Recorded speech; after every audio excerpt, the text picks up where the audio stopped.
When the leaders of the Group of Seven, G7, meet in Canada next week, they'll gather in Charlevoix in the heart of the Quebec countryside.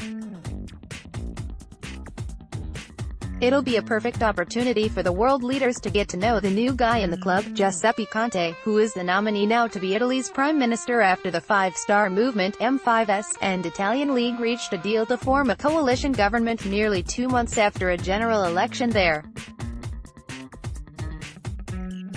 Charlevoix is located what is a depression from an asteroid that hit Earth many millions of years ago, leaving a crater some 50 kilometers wide.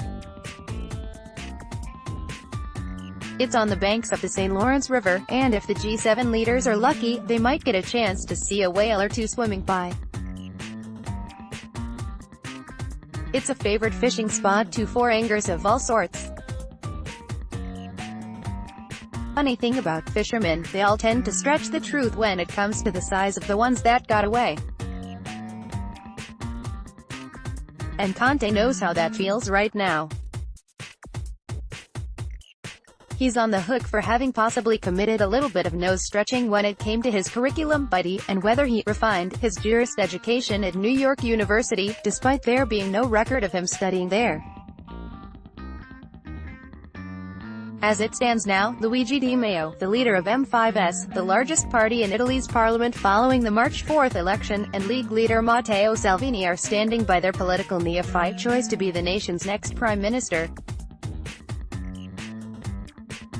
Both Salvini and Di Maio had agreed to remove themselves from the running to allow the stalling coalition talks to progress, hence Conte being picked from political obscurity.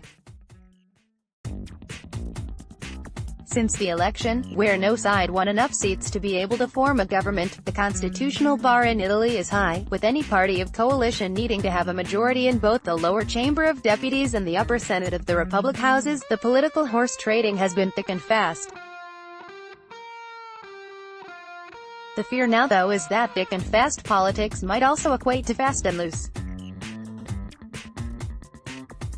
President Sergio Mattarella has the powers to accept or reject the choice of leader, but he now seems to be satisfied that the fudging of Conte's 12-page resume did not warrant him being eliminated from the running. President Mattarella approved the coalition plan in principle on Wednesday. He is, however, believed to have concerns about the new coalition's choice of Minister for Finance, the 82-year-old Eurosceptic Paolo Savona. With Italy having the European Union's second-highest debt rating, for every €1 in the Italian economy, €1.34 is owed to creditors. All the parties in the recent election campaigned on getting some form of financial relief or rule changes to the EU fiscal contract that governments' fiscal and budgetary rules. Simply put, the president isn't convinced that the man who is 2 years Mattarella senior isn't one to wrangle concessions from Brussels, the European Central Bank or the Eurozone. And it hasn't helped the proposed finance minister's case that he believes joining the Euro club was a mistake either. CV reads like a novella. Resume writing in Italy isn't a concise, nor precise, science. At 12 pages, Conte's reads like a novella. Corporate headhunters and careers experts will tell you to cut any resume down to 2 pages maximum, which, if anything, suggests that Conte wasn't looking for the job in the first instance. But he certainly does look the part, and after Wednesday's events, it's virtually his now anyway.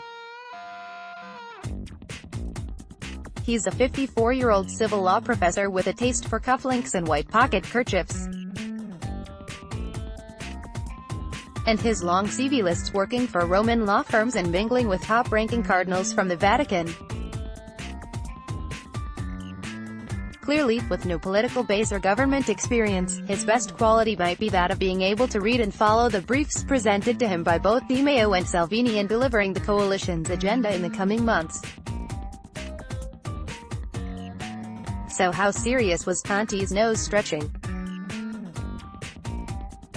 New York University, NYU, says Conte had no official status there but was granted permission to conduct research in its law library between 2008 and 2014. As any student will all too readily tell you, visiting a library for research is one thing, being a graduate is another. He did, however, invite an NYU law professor to sit on the board of an Italian legal publication. As well as the NYU claim, Conte stated in his resume that he had enhanced his legal studies at Yale University in New Haven, Duquesne University in Pittsburgh, the Sorbonne in Paris and Cambridge University in the UK.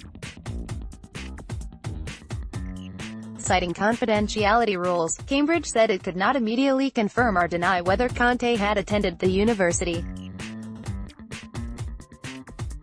The university source later told Reuters they had not found any trace of a visit, but said the professor might have attended a course prepared by a third party.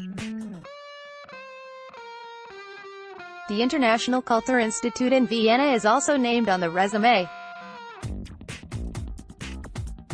Conte said he had worked on his legal studies there, but the Culture Institute is a language school, according to an online profile. It is not the only controversy to emerge about Conte. News reports have highlighted his involvement in a case involving a now discredited medical treatment invented by Davide Vinoni, a former professor who in 2015 was convicted of conspiracy and fraud for administering unproven stem cell treatments to patients at his Stamina Foundation. Italian government banned testing for the method in 2014 despite intense pressure from pro-Stamina activists, among them Beppe Grillo, the comedian who founded M5S, but despite the affair and when Conte makes it to the G7 Quebec meeting, he will at least be in good, and similar, company, with inputs from agencies.